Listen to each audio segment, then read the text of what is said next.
தமிழ்நாட்டில் உள்ள ஜாதிகளில் நாடார் கம்யூனிட்டி ரொம்ப முக்கியமானது. இந்த நாடாருங்கிற பேரு எதை குறிக்குது? இது ஒரு எந்த காரணத்தை வச்சு இதை நாடார்னு நீங்க சொல்றீங்க?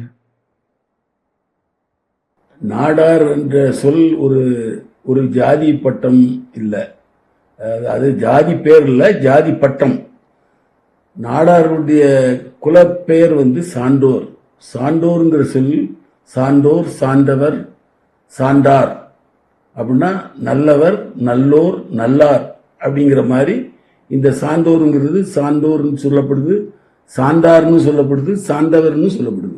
இதுல தலைமக்களாக வர்றவன் நாடன், ஆட்சியாளனாக வர்றவன் அவங்க தான் நாடன்னு சொல்லப்பட்டிருக்கு. நாடனுக்குள்ள ஒவ்வொரு பகுதியில் ஆளக்கூடியவங்க நாடாழ்வார் அப்படின்னு அழைக்கப்பட்டிருக்காங்க.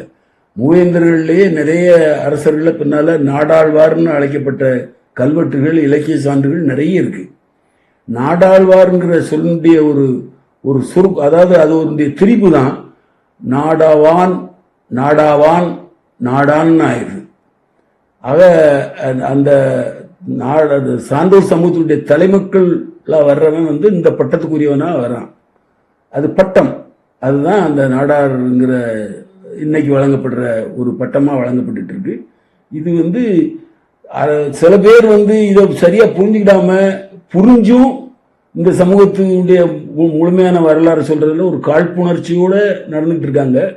வரலாறுகளை சரியான முறையில் புரிஞ்சுக்கிறதும் இல்லை, புரியாம மேல நுனிப்புள் மேய்ஞ்சிட்டு அரைவாக்கெடுத்தனமா பேசுறவங்க நிறைய பேர் காழ்ப்புணர்ச்சியோட பேசுறாங்க. அதை பத்தி நமக்கு கவலை இல்லை. நமக்கு ஒரு பெரிய நீண்ட வரலாறு இருக்குங்கிறத நம்மளால ஆணித்தரமா சொல்ல முடியும்.